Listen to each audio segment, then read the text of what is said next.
Hello, everyone. And hi, Kathy. Thank you for coming and for being here live. So it's been a long time since I've been live. I know I went live at one time. I made my channel public again. I was kind of hoping I could just make my videos public and then they would quietly be public, but they ended up showing up in everybody's feed. So sorry if that was annoying. I don't even know how I can make them quietly go private or public. Anyways, I am here to read the Outschool updates. There was a Marketplace Insight email that came, was it this morning? Or maybe yesterday morning? And I had a 2-day video camp yesterday and today. So I started off my summer by having a camp. Our school, the kids' last day of school was last Thursday. I did teacher workday Friday, and then I went away for the weekend. And so I'm still catching up on life. Yesterday I had 2 appointments. So I'm still trying to kind of catch up. But it did feel good not to have to set an alarm this morning. All right. I'm going to share my screen. And here's your screen. So, yeah, I mean, one of the good advantages of being a teacher is having summers off. I know people get offended when people say that, and I don't know why, because that's an advantage for sure. Okay. All right, so I'm going to play. They have a video all about fall classes. I'll play the video for you in a minute.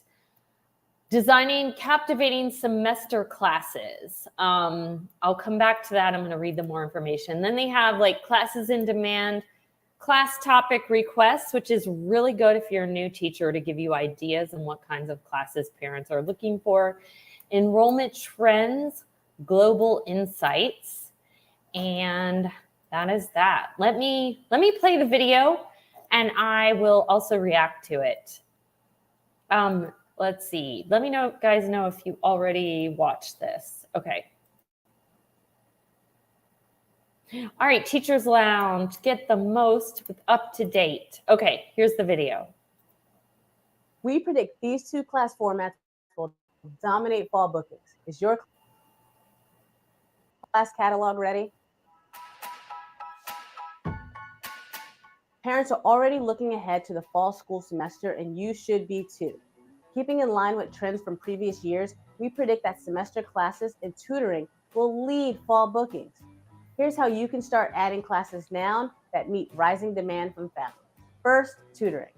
Demand for tutoring continues to grow rapidly on Outschool, and we don't expect that to slow down anytime soon.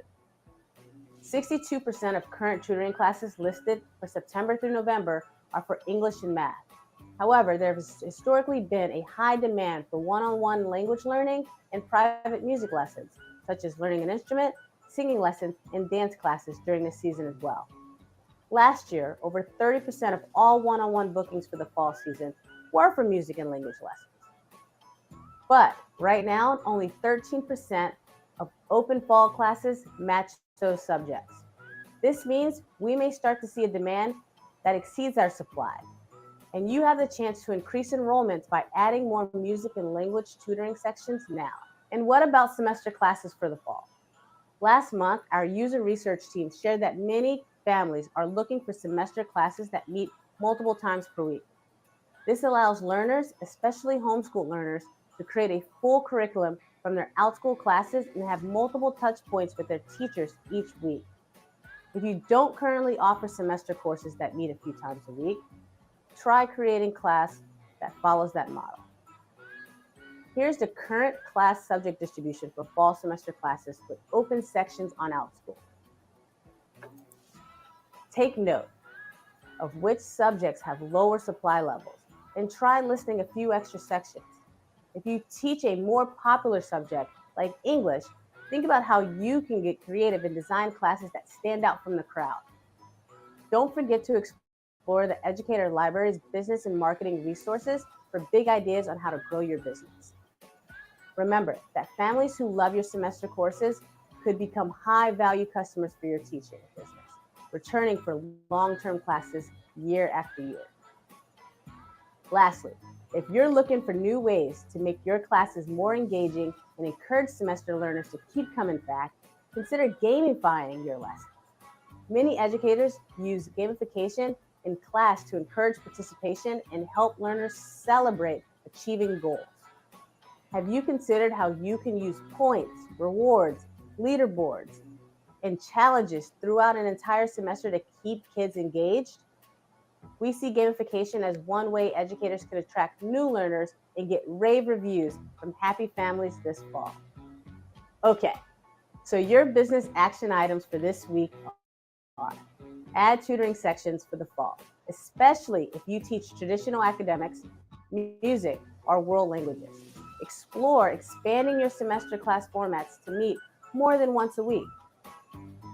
Mention your fall classes to your current summer learners and parents, especially when sending a thank you message after a camp or a class ends. That's all for now, and see you next time.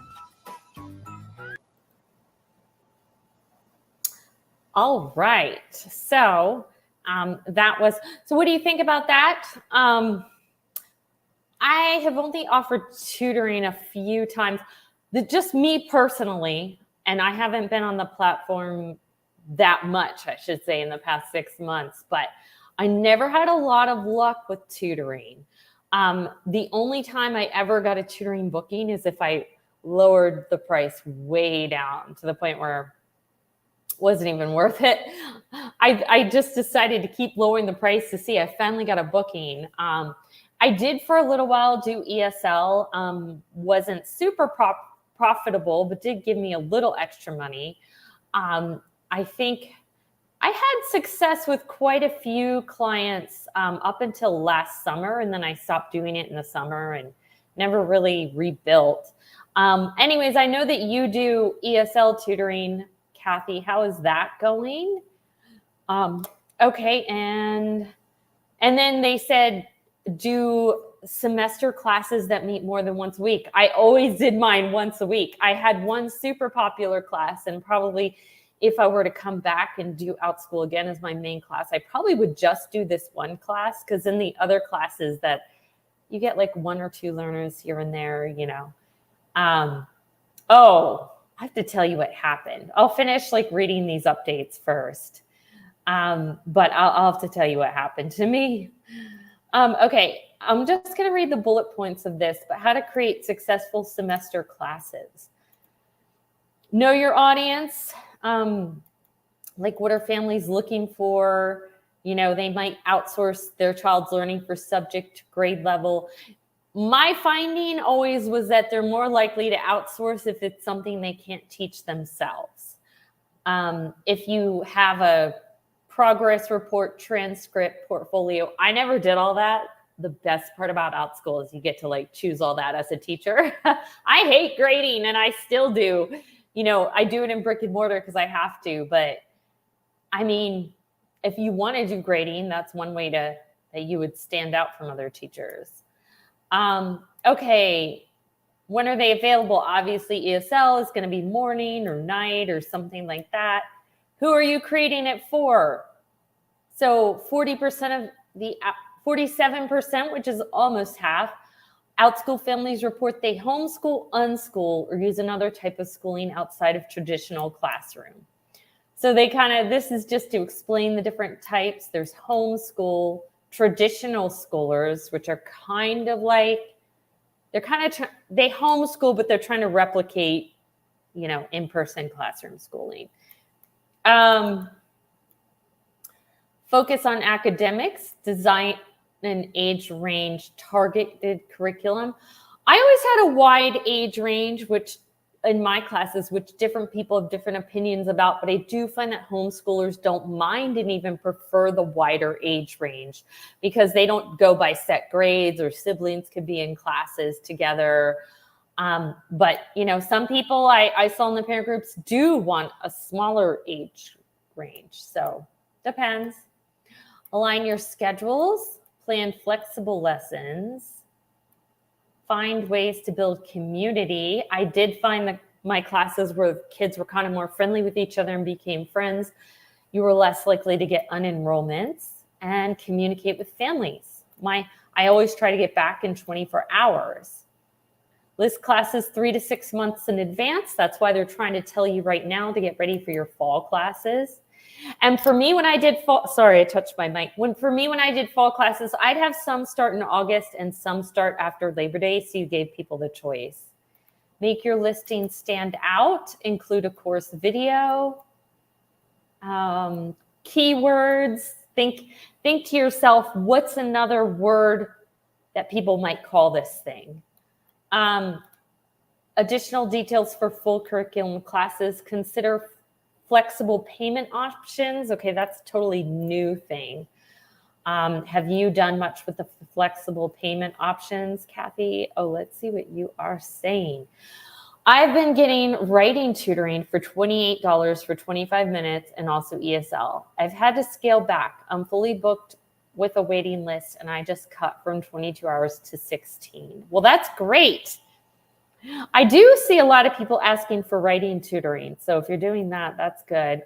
I have my old tutoring student that I was doing independently outside of Outschool does want to get together with me in the summer. They never found another tutor. They moved, and my school gets out really, really late. So like by the time I get home and I'm exhausted.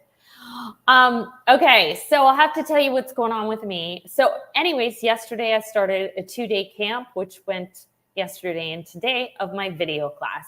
No big deal. I already have the whole thing like done. All you have to do is put it up. I had 2 students, but I was paid for 3 because I had 1 dropout within 24 hours. So you still get paid. This is what happened to me. Figured this out. Luckily, I didn't figure this out 5 minutes before. I figured it out about 45 minutes before the class.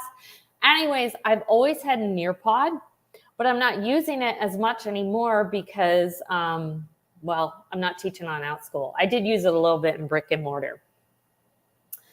So I wanted to downgrade my account. I wanted to go from the top tier to like the middle tier. But when I emailed the company, they put me on like the free plan. I think when I said I wanted to downgrade, that's what they thought. And then I saw that they did it, but I was like, oh, well, I don't use it that much.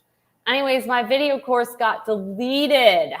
And I only found out 45 minutes at a time. You know how long it takes to make those slides. I as quickly as I could, made a few slides and then just pulled. Luckily, I have Nearpod. Then I just pulled from Nearpod. And then for today's lesson, I kind of got some of the videos. I quickly put stuff together. But again, I didn't have time to do like what I did before. I mean, what I did before was like, I was at my video job. I took pictures of people. I said, hey, I'm doing this video class. Can you guys like sit there? Can you walk? You know, I have like different scenarios of people sitting or walking and how much headroom and lead room and shot composition and all that. But like, I didn't have time to do all that. I mean, so luckily it's a subject I know about and I can talk a lot about it. And I had the Nearpod lesson to help, but definitely was not my normal lesson, which was disappointing. And then also today, my computer locked up with like, class was almost over, but still it's like another thing. Definitely wasn't my best class. I hope I don't get a bad review. Yeah, it did. It did. And honestly, I didn't even know, I still don't know if I'm going to continue putting up sections for this class. So I also, like, I wanted to get it done for this class, but at the same time, not spend too much time because I may not offer it again because here I got 2 students, really. It takes up like the middle of my day for 2 students. And I'm like, is it worth it anymore to put it up? Because you don't know if you're going to get bookings or not. I'm kind of, you know, it's one thing with an ongoing class, you put it up and then people, as time, a few weeks to a month from now, you got students. But like 1 or 2 day classes, you put it up and that's how many students and that's it. I almost would rather do tutoring, even if it's outside of Outschool, or like I started doing swim lessons again and got some clients, like didn't advertise that much, just people on a Facebook page were like, hey, does anyone know of someone who like comes to your house and does lessons? And there's not too many people who do that. So I picked up 2 clients. I'm doing summer school starting in 2 weeks. It's 5 hours a day, 3 days a week. So it also doesn't take up too much time. One of the weeks I'm on vacation, I'll have to find but I almost would rather go with like my freelance video job or like summer school. It's like you show up, you know exactly what you're going to get paid, you know exactly when you have to be there and when you have to leave. Whereas like with Outschool, you put up a class, you don't know if it's going to book or not. You like have to carve out the time that you could be doing other things and you may or may not make money from it. I don't know. So I think at this point I might just not do a lot of Outschool. Also, I had my flex class going, which I already created last summer. And so I had one really good run of it in the fall. But once that was over and I went back to brick and mortar, I had one student in one section. So it wasn't even that popular. And I've thought about making another one this summer, but I really don't know if it's worth the time. And from what I'm seeing on the Facebook pages, other people are like, yeah, my flex doesn't really book. So you always have a lot of irons in the fire. I know, even with even now that I have a full-time brick and mortar job, I still have these little things going on in the summer. Freelancing at my video job this Friday. I tutor with Amplify Tutoring Kids in Redoing Online in Baltimore, Texas. Okay, good thing you said Texas. I would automatically assume Baltimore, Maryland. Is that supposed to be Louisiana? During school hours, they pay great. Or maybe it's LA, the city. Okay, well, that's great. Great to know. Do you have any kind of referral code or anything if someone wants to go tutor with Amplify Tutoring? But that's a good one to know. Hold on, I'll respond to that in a second. Yeah, I'm in the middle of making a video called Side Hustles for Teachers, and I do suggest tutoring in there. And one thing I suggest is if you don't have your own clients, start at one of those like tutoring places like Amplify or Tutor Gigs or Varsity Tutors. I'm thinking about creating and selling a very specific type of ESL tutoring unit that I get requested a lot, and there is no curriculum out there that I can find. Great idea. You see a need, and yeah. And then like Tim from Online Teacher Dude, he said, if you have those online courses, you're no longer trading time for money. Like eventually you do all the work, and it does take a lot of work up front, but then you have the course. I have thought about making courses like outside of Outschool, like independently, and selling them. I thought about making a course for teachers who have never taught online before. Maybe they're brick and mortar teachers and they don't know, the technical aspects. Let me know if there'd be an interest in that, if anyone thinks. Or just taking the course the flex course I have on Outschool and trying to sell it independently. I mean, it kind of would help be a trial run for maybe me selling other courses because I already have the videos. Of course, I'll have to recreate some of the slides because some I have on Google Slides and Canva and some I did straight on Nearpod.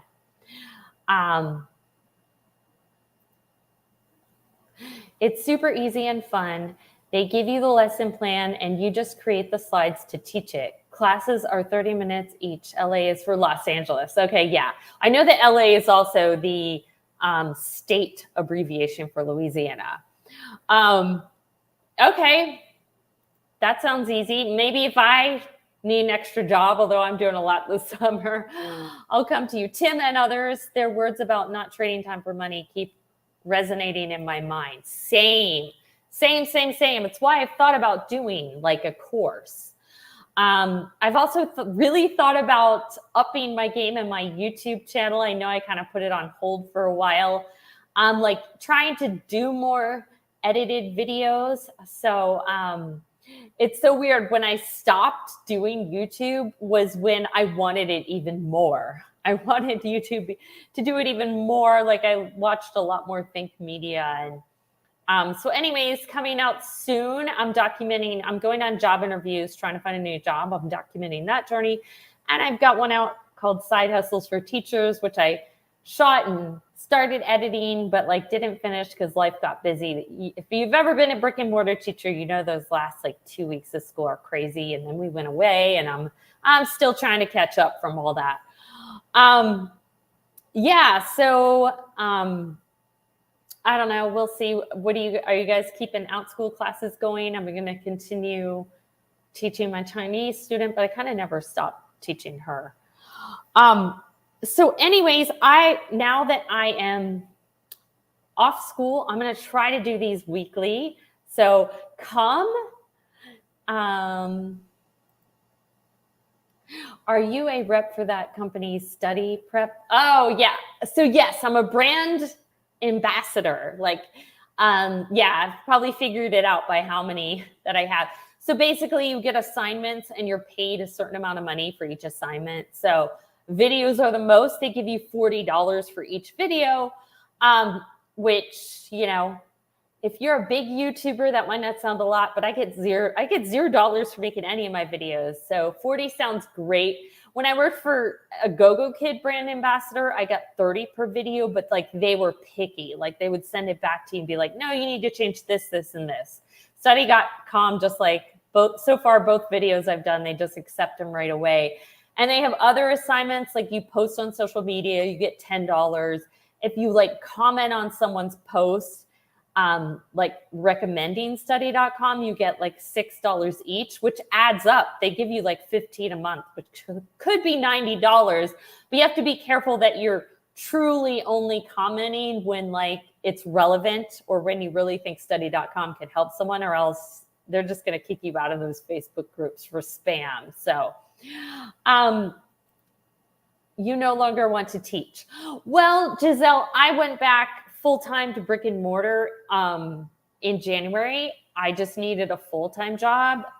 But actually I enjoy teaching online. I was never able to make the same money that I can make full-time. Like I got bookings and did well with the classes that I had, but you can't actually like sit there for 8 hours like you can like a normal job, or where, you know, you get paid, you know, you're getting paid.